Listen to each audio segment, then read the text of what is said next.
Le GEMAPI, donc, c'est pour la protection des milieux naturels, mais c'est surtout pour la protection des inondations.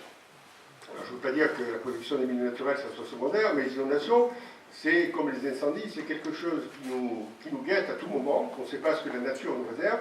Et donc l'État a décidé de créer une nouvelle compétence qui va générer une nouvelle taxe qui sera obligatoirement utilisée pour se protéger des risques d'inondation. Je ne veux pas dire pour autant qu'on va régler tous les risques d'inondation.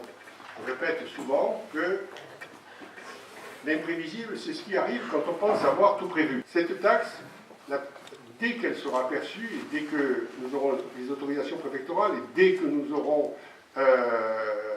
lancé les appels d'offres, la priorité, ce sera de nettoyer, débroussailler les deux fleuves côtiers que sont, je parle des principaux, la Rèple et le Grand Valat, qui partent de la mer et qui arrivent tous les deux par deux axes différents, qui arrivent au Bossé.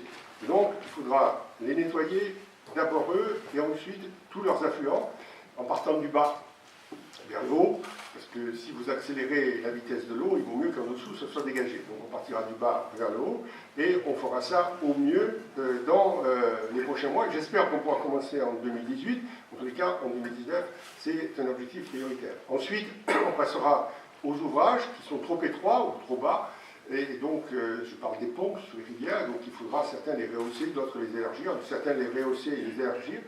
Et de toute façon, un certain nombre de ces ponts sont à usage privé, mais nous les ferons et nous demanderons là aussi une contribution aux riverains, de même que le débroussaillement reste normalement la compétence de chaque riverain. Chaque riverain est propriétaire jusqu'au milieu du fleuve côtier.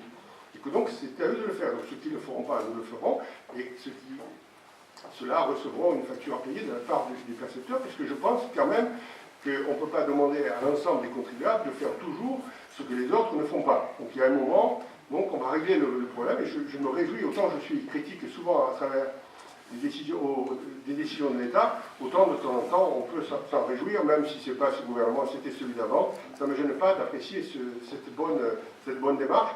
Ce n'est pas une somme anodine, puisqu'elle va représenter un maximum de 40 € par habitant. Et donc nous avons voté 15 € par habitant. Pour le moment, je pense que déjà, ça nous permettra de faire de belles avancées.